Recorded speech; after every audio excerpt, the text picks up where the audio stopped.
అందరూ బాగుండేలా చూడు స్వామి, ఎందుకంటే మనుషులు మంచోళ్ళు, మనుషులంటేనే మంచోళ్ళు. సూరిబాబు గారు ఏంటి టిఫిన్ చేయడానికి వచ్చారా? లేదు, ఇంటి దగ్గర తినేసి ఇక్కడ చేతులు కడుక్కుందామని వచ్చా. ఇడ్లీలు వేడిగా ఉన్నాయి, వెళ్ళి తినండి. పెద్దోడికి పని చెప్తే పంచర్ చేస్తాడు, చిన్నోడికి చెప్తే చించి చాటు చేస్తాడు. ఏంటి అలా తయారయ్యా? వెంకట్రావు గారు బజ్జీలు పార్సల్ కట్టేసామండి, తీసుకెళ్ళండి. పెద్దోడా సరుకులు తెస్తున్నావా? ఏంటి సీతతో షాపింగ్ లో ఉన్నావా? సరేలే చిన్నోడికి చెప్పు. ఏంటి సమంతతో సాంగ్ లో ఉన్నాడా? భలే చేస్తారా ఇద్దరికిద్దరు. చిన్నోడికి డబ్బులు ఇచ్చావా? ఇస్తావు, నీదేం పోయింది నా అడిగా. ఏంటి స్వాములు టిఫిన్ పెట్టిస్తున్నారంటగా, మంచి పని. మందే ఉందండి, నిమిత్త మాత్రంలో ఆయన చేస్తున్నారు, నేను చేస్తున్నాను అంతే, అంతా దేవుడిదయ్యా. ఇడ్లీ చాలా బాగుందండి, చట్నీ కూడా చాలా చాలా బాగుందండి.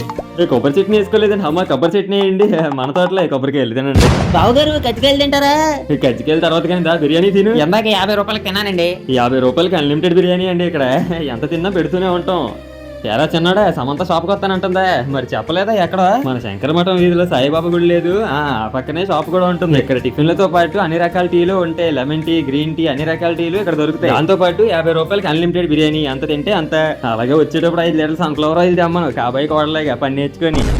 షాప్ ఈ స్వామిదే, ఆంధ్రలో అన్నపూర్ణ డొక్క సీతమ్మ గారి స్ఫూర్తితో మన అభిమాన కథానాయకుడు జగపతి బాబు గారి ఆశీస్సులతో నిర్మించిందే ఈ మనోహరం జగపతి టిఫిన్స్. అర్థమైంది కదా, కాబట్టి మీరు కూడా వచ్చేయండి, కడుపు నిండా తిని సంతృప్తిగా వెళ్ళొచ్చు. ఏమంటారు?